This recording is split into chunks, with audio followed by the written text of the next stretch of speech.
समझ गया बॉस। तुम रास्ते पर हेलमेट पहन के चल रहे हो और मैं बाइक पे हेलमेट नहीं पहन रहा हूँ, ये तो बहुत बड़ी नाइंसाफी है। आइंदा पहन के निकलूंगा। अरे हेलमेट के ऊपर एक और हेलमेट पहना था। भैया, भाभी, अ, मुझे पहचाना? यहाँ पर कर क्या रहे हो? वो भी हेलमेट पहन के? सोशल अवेयरनेस है क्या? नहीं, अपना टकला बचा रहा हूँ। तुम अच्छे आदमी हो, तुमने माफ कर दिया, लेकिन उस ब्लू शर्ट वाले ने मुझे माफ ही नहीं किया। मेरा वीडियो शूट कर लिया और व्हाट्सएप पे वीडियो वायरल करके मेरी पूरी वाट लगा दी। उसकी वजह से मेरी नौकरी भी चली गई। 11 थानों की पुलिस मुझे कुत्ते की तरह ढूंढ रही है। अरे लगता है 12वें थाने की भी आ गई। मैं निकलता हूँ। अरे बचाओ, पुलिस नहीं है। Mummy, police. हे, हाँ? तुझको भाई बुला रहे। किसका भाई बे? अंदर आ, पता चल जाएगा। मैं जाके इस भैया को मिल के आता हूँ, तुम वकील के ऑफिस में वेट करो।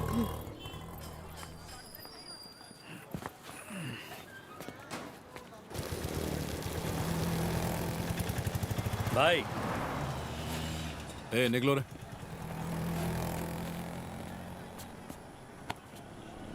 ओए, तू है कौन? जानता है क्या कर रहा है तू? ये तेरा शहर नहीं है। जो लिया है वापस कर और चुपचाप लौट जा यहाँ से। तू है कौन बे? ए, रुक। मेरे सामने अच्छे अच्छों की पैंट गीली हो जाती है और इसकी इतनी हिम्मत मुझसे पूछता है कि मैं कौन हूँ। ओ, तो तू है वो।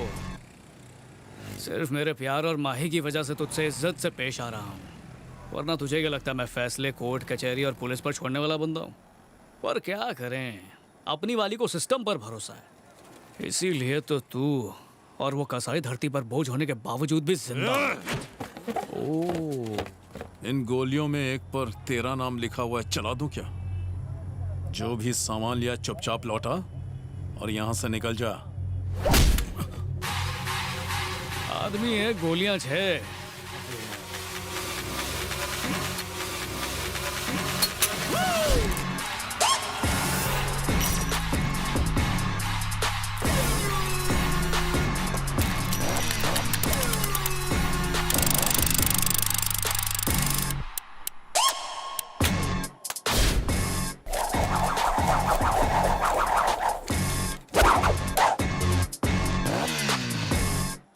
खाने एक में गोली।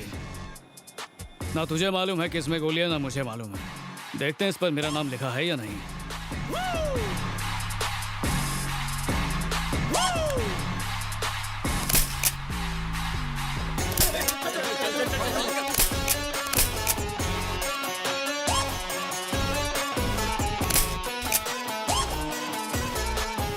पांच बार ट्राई किया पर मुझे कुछ भी नहीं हुआ। कहीं ऐसा तो नहीं कि इस गोली पर तेरा नाम लिखा है? ज्यादा होशियार। इस पर किसका नाम लिखा है? बड़ा भाई बना फिरता है, सबको डराने वाला आज खुद डर से कांप रहा है। भैरव का नाम सुनते ही तो डर भी डर के कांपने लगता है। गोली ने कर दी ना गीली।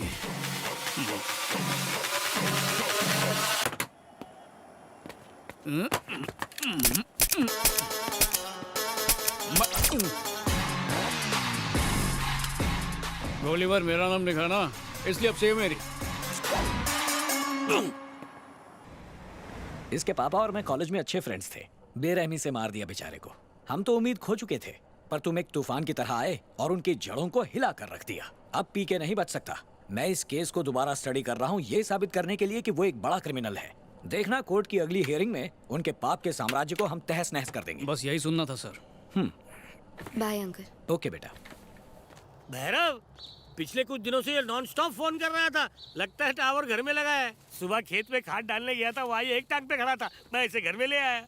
अब ऐसी शक्ल बना के लगे तू सचमुच पछता रहा है बच्चू। इन पुलिस वालों के चेहरे से पता नहीं चलता कि पछतावा दे रहे हैं या पछतावा कर रहे हैं। मैं ये पछतावे के बारे में अंदर जाके अकेले में चर्चा करता हूँ। रोज सुबह उठने के बाद भैरव स्वामी के मंदिर में मैं उनसे ये प्रार्थना करती थी कि मेरे पति सही रास्ते पर आ जाएं। और देखो, साक्षात भैरव स्वामी हमारे घर पर आ गए। मेरे लिए तुम ही भैरव स्वामी का रूप हो। अरे क्या दीदी, कुछ भी। किसी दिन मेरी बेटी फक्र से कहे कि मेरा बाप एक अच्छा पुलिस वाला है, ऐसा मैंने कुछ भी नहीं किया। आओ बेटा, घर चलेंगे। अच्छा चलता। एक मिनट। अपनी जिंदगी में सब कुछ फिर से पाया जा सकता है, पर रिश्तेदारों का प्यार और इज्जत फिर से नहीं मिल सकते। इसलिए बेशुमार प्यार करो, क्योंकि इसकी असली कीमत क्या है ये मेरे जैसा अनाथ ही समझ सकता है।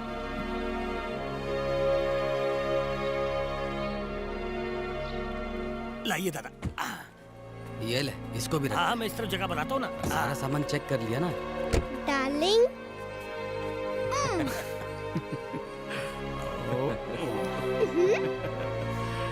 समझ दिया ना? मामा। चलती हूँ दादा। बाय। बाय। माही, मुझे बिल्कुल मिस नहीं करना। डार्लिंग तुम्हारा एकदम अच्छे से ख्याल रखेगा। ओके महारानी। बाय। बाय।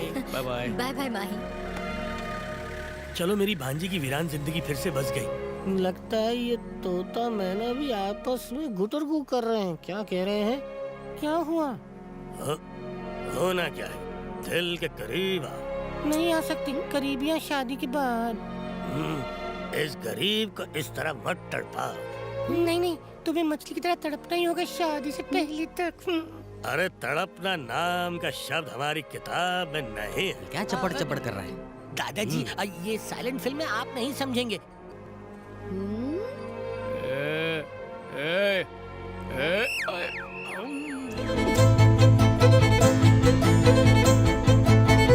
पीके मेडिकल कॉलेज की स्टूडेंट वैशाली का मर्डर केस आज एक नया और हैरत अंगेज मोड़ लेने वाला है। कहा जा रहा है कि पीके के खिलाफ कोर्ट में आज देखते हैं इस केस का क्या होता है। सबूत पेश किए जाएंगे जिससे उसके जुर्म का खुलासा हो जाएगा। आज फैसला हमारे पक्ष में होगा ना बेटा?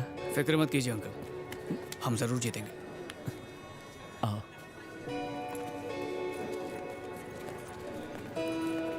माही, वकील साहब से तुम्हारी कुछ बात हुई है क्या? नहीं, क्यों? कोर्ट में अगला केस हमारा ही है। वो अब तक आए नहीं और उनका फोन भी स्विच ऑफ है। क्या तुम्हारे पास उनका कोई पर्सनल नंबर है? हाँ दादा।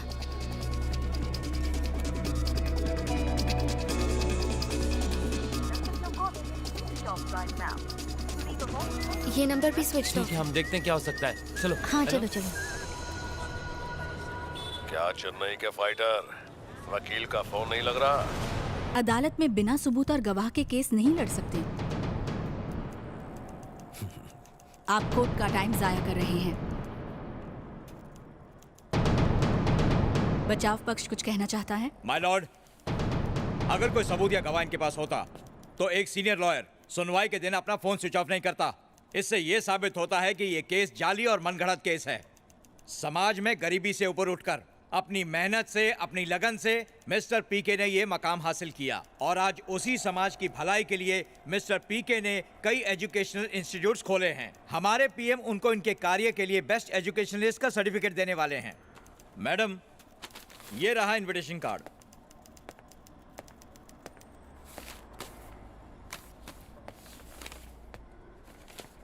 कुछ लोग पीके साहब की सफलता से इतना जलते हैं कि उन्होंने उनका नाम खराब करने के लिए उस लड़की को मोहरा बनाया। मैं अदालत से गुजारिश करूंगा कि इस केस को यहीं खारिज करते हुए उन लोगों को सख्त से सख्त सजा दी जाए जिन्होंने उस लड़की को ऐसा करने के लिए उकसाया।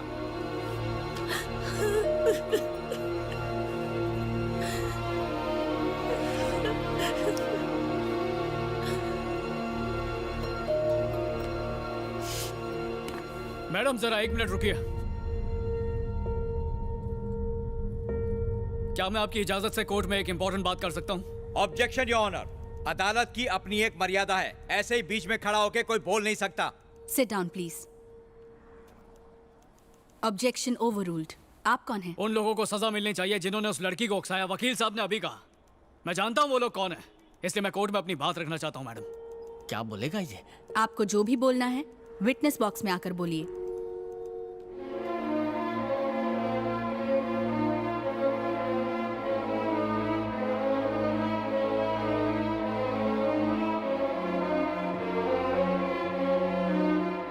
उस लड़की को केस फाइल करने के लिए किसने उकसाया? बताइए, डरिए मत। एक सुनहरे भविष्य का सपना लेके दूसरे स्टेट से आई वैशाली का यहाँ बेरहमी से कत्ल कर दिया गया और मरने के बाद भी उसके चरित्र पर कीचड़ उछाला जा रहा है। इस बात ने उस लड़की को उकसाया। बेटी को डॉक्टर के कोट में देखने के बजाय सफेद कफन में लिपटा देखा तो उसके माँ बाप जीते जी मर गए। इस बात ने उस लड़की को उकसाया। अपना घर खेत सब कुछ गिरवी रखने के बाद भी जब आपको ऐसे कॉलेज में एडमिशन मिलता है जहाँ सिर्फ फैसिलिटीज के नाम पे झूठी और फर्जी तस्वीरें होती हैं, तो हजारों स्टूडेंट्स बेचारे या तो आत्महत्या करने की सोचते हैं या फिर मजबूरी में कोई गलत कदम उठाते हैं।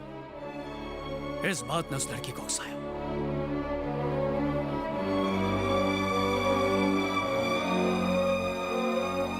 ऑब्जेक्शन योर ऑनर, ये बेकार की बातें करके केस को किसी और दिशा में ले जा रहा है। एकदम करेक्ट कहा इन्होंने। केस को सही दिशा में ले जाने की कोशिश कर रहा हूं मैं। आप कंटिन्यू कीजिए। मदुराई के एक स्कूल में गलती से एक दिन भयंकर आग लग गई। बाहर ना निकल पाने की वजह से बेचारे 100 से ज्यादा मासूम बच्चे आग का शिकार हुए और झुलसकर वहीं मर गए। उस हादसे के बाद देश भर की स्कूल्स की मरम्मत कराने के लिए गवर्नमेंट ऑफिसर्स ने एक जबरदस्त मुहिम छेड़ दी ताकि सबको लगे कि उन्हें बच्चों की बहुत परवाह है। चेन्नई के एक छोटे से इलाके में एक माँ ने जब अपने 5 साल के बच्चे को स्कूल बस में स्कूल भेजा तो उसे इस बात का अंदाजा नहीं था कि 5 मिनट बाद उसका बच्चा टायर और बस की बॉडी के बीच में बने फासले में आके मर जाएगा। उसके बाद क्या हुआ? वही बेकार की दलीलें और खानापूर्ति। देश भर की स्कूल बस वैन को चेक किया गया ये देखने के लिए कि उसका ब्रेक ठीक से लगता है या नहीं। बस यही करके हमारे सरकारी बाबू घर चले गए। ऐसा ही कुछ कोयम्बतूर में भी हुआ, बिल्कुल ऐसा ही। कॉलेज में फैसिलिटीज के नाम पर ठेला था और जब स्टूडेंट्स ने सवाल पूछे तो उन्हें धमकाया गया। उन्होंने एजुकेशनल डिपार्टमेंट में लगातार कई मेल भेजे लेकिन किसके कान पर जू तक नहीं रेंगी। इसके बाद क्या था? कॉलेज के दबाव के चलते 3 गर्ल स्टूडेंट्स ने हार के सुसाइड नोट लिखा और पास के कुएं में जाके मर गई। और ये सब होने के बाद कॉलेज में इन्वेस्टिगेशन हुई और वहां के स्टूडेंट्स को बेहतर फैसिलिटीज वाली जगह पर शिफ्ट कर दिया गया।